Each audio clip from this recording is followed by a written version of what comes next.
reconocer tu propia oscuridad es el mejor método para lidiar con las tinieblas de otras personas. El hombre ha desarrollado la conciencia de manera lenta y laboriosa, un proceso que llevó incontables eras para alcanzar el estado civilizado. Esta evolución está lejos de estar completa, ya que grandes áreas de la mente humana todavía están envueltas en la oscuridad. Estas palabras fueron escritas por Carl Jung, un psicólogo suizo que vivió desde 1875 hasta 1961. Antes de seguir, comenta la palabra poder si te gustan este tipo de videos. La individuación significa convertirse en un ser único y homogéneo, y en la medida en que la individualidad abarca nuestra singularidad más interna, última e incomparable, también implica llegar a ser uno mismo. Por lo tanto, podríamos traducir la individuación como autorrealización. En este video, vamos a examinar el proceso de individuación, un proceso que Jung consideraba esencial para una personalidad saludable y funcional. Este examen nos llevará a explorar algunas partes de la personalidad que Jung consideraba particularmente importantes: la persona, la sombra, el ánima, el animus y el yo. Jung concibió la psique o la personalidad total como compuesta por un reino consciente e inconsciente.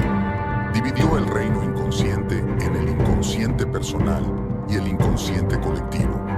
El inconsciente personal está compuesto en gran medida por elementos reprimidos de la historia personal de uno, mientras que el inconsciente colectivo está compuesto por instintos y arquetipos que son comunes a todos los seres humanos.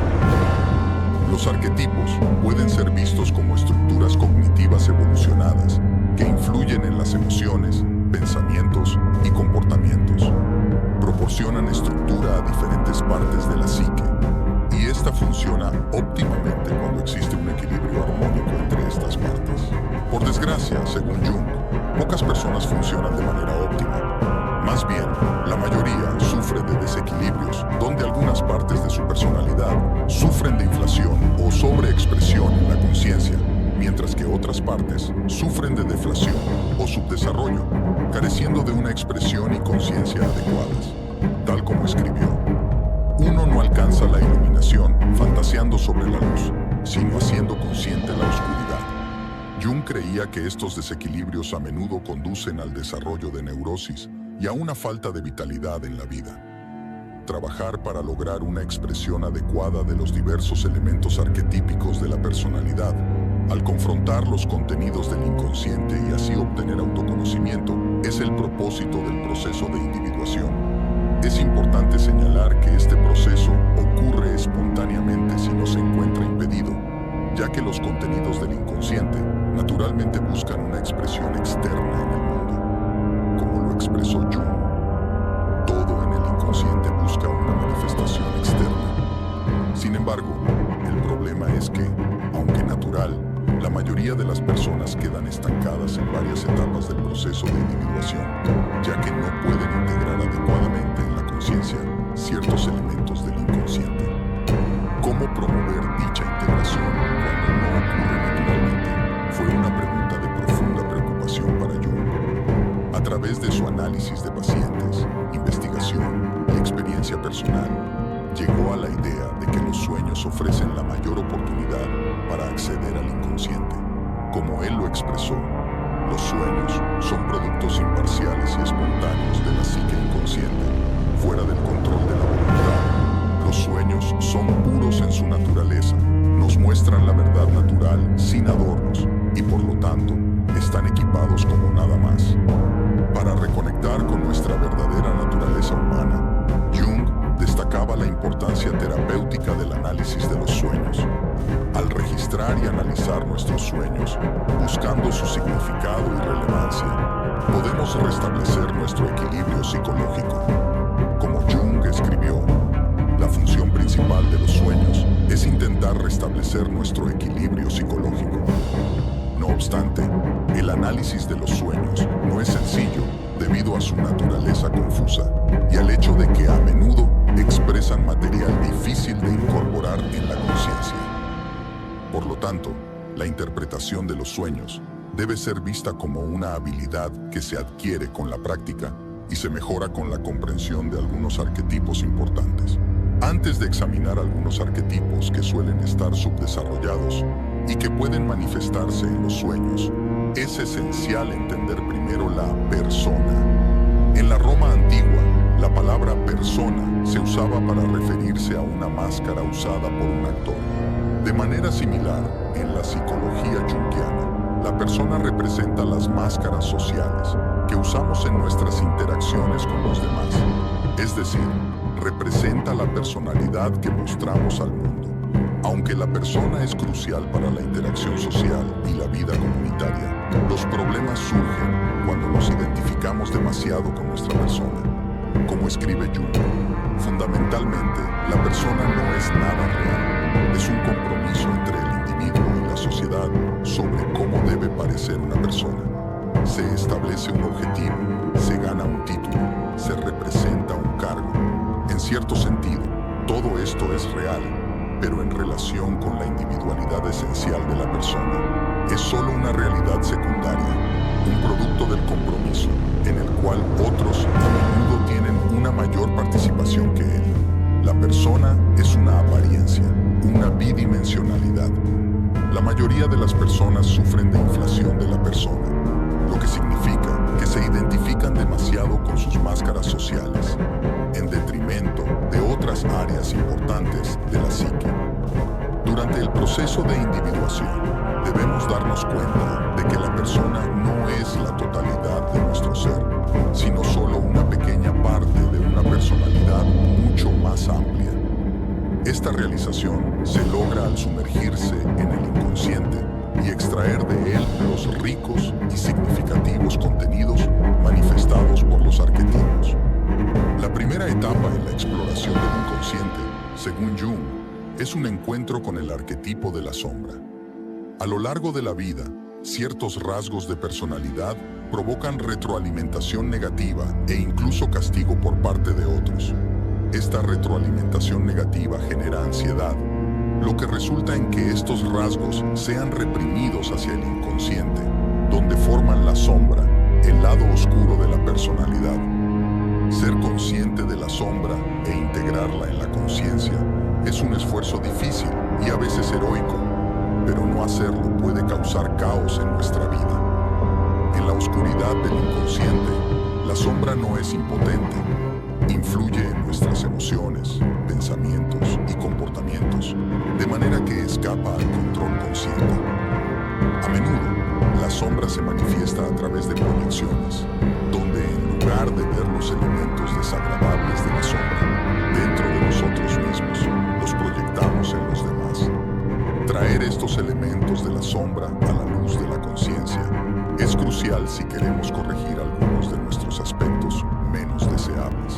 Carl Jung explicó que el hombre en su conjunto es menos bueno de lo que se imagina a sí mismo o quiere ser. Conocer nuestra propia oscuridad es el mejor método para enfrentar las sombras de los demás.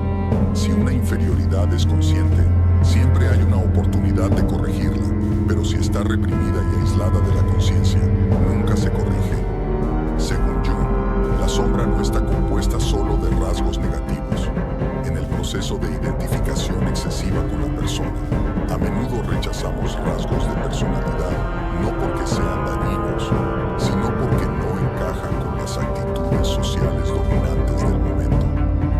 Al integrar la sombra en la conciencia, también nos exponemos a rasgos positivos y energías creativas que pueden revitalizar nuestra vida. La sombra, cuando se hace consciente, es la fuente de renovación. El nuevo impulso productivo no puede venir de los valores establecidos del ego. Cuando hay estancamiento y esterilidad en nuestras vidas, debemos mirar hacia el lado oscuro y hasta ahora inaceptable que ha estado disponible en nuestra conciencia. Además de la sombra, otro arquetipo que normalmente está subdesarrollado es el arquetipo contrasexual denominado el ánima en los hombres y el ánimus en las mujeres. Mientras que la persona está orientada hacia afuera, actuando como una barrera que protege al ego del mundo social externo, el ánima y el ánimus están orientados hacia adentro, protegiendo al amenazantes y abrumadores que emergen del inconsciente. La función natural del ánima y el ánimos es permanecer entre la conciencia individual y el inconsciente colectivo, funcionando como un puente que conduce las imágenes del inconsciente colectivo. Un encuentro con el ánima y el ánimos se manifiesta en la conciencia como un encuentro en sueños o visiones con un miembro del sexo opuesto. Tal figura a menudo surge durante momentos de desorientación psíquica severa, ofreciendo orientación sobre cómo eliminar barreras psicológicas que obstaculicen la progresión del proceso de individuación. Encontrarse con el ánima representa una conexión más profunda con el inconsciente que la sombra. En el caso de la sombra, es un encuentro con las partes menospreciadas y rechazadas de la psique. El encuentro con el ánima es un contacto con niveles de la psique que pueden conducir a las profundidades y alturas más profundas que el ego puede alcanzar. Después de integrar aspectos del arquetipo del ánima y el ánimos en su ego, uno gana acceso a la capa más profunda de la psique, el arquetipo de totalidad que Jung llamó el Self. La expresión adecuada del Self es el objetivo del proceso de individuación, como expresó Jung. El Self es la meta de nuestra vida, pues es la expresión más completa de esa combinación fatal que llamamos individualidad. El Self actúa como el principio unificador de la psique, orientado hacia una unión de los reinos consciente e inconsciente.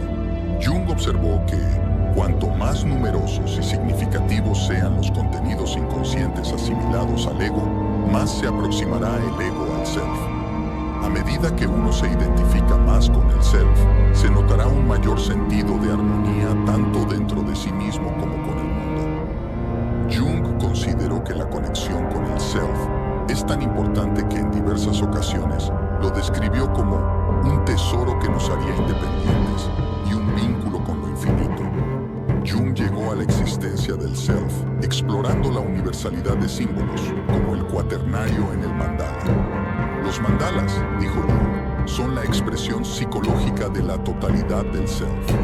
Los mandalas y otros símbolos de orden, creía Jung, son símbolos compensatorios de totalidad que se manifiestan por el Self en tiempos de crisis. El proceso de individuación que culmina en una identificación con el Self es crucial para el desarrollo de una personalidad saludable y funcional, así como para la expresión del potencial único dentro de cada uno de nosotros. Pero junto con estos beneficios personales, Jung pensaba que el proceso de individuación era esencial para el bienestar de la sociedad. Creía que las sociedades conformistas, compuestas principalmente por personas que se identifican demasiado con su persona, son presa fácil para gobiernos opresivos. Por lo tanto, es esencial para cualquier cambio social positivo que un número creciente de personas, asistidas por el proceso de individuación, lleguen a la realización de que hay más en su ser que el rol social dictado por la persona. Una sociedad compuesta por individuos no sucumbiría tan fácilmente a gobiernos opresivos. Como escribió Jung en su obra El inconsciente colectivo, el inconsciente no es algo malo por naturaleza, es también fuente de bienestar, no solo oscuridad, sino también luz. Confrontar la sombra es esencial para el proceso de individuación, ya que implica reconocer y aceptar los aspectos menos deseables de uno mismo. La integración de nuestro lado oscuro implica ser conscientes y reconciliarnos con los aspectos sombríos, reconociendo que forman parte inseparable